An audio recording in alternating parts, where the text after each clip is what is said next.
Honorable members, I am not sure that we are going to continue like this.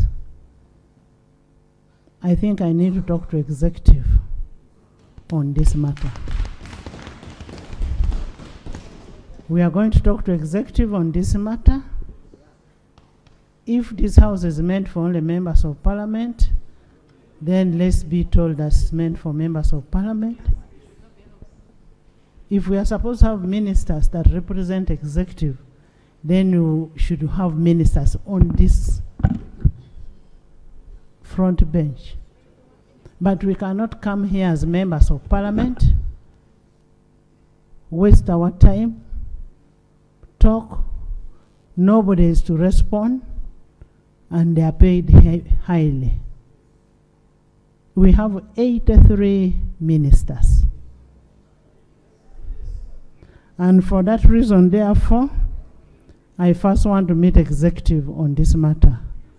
Let's adjourn the house.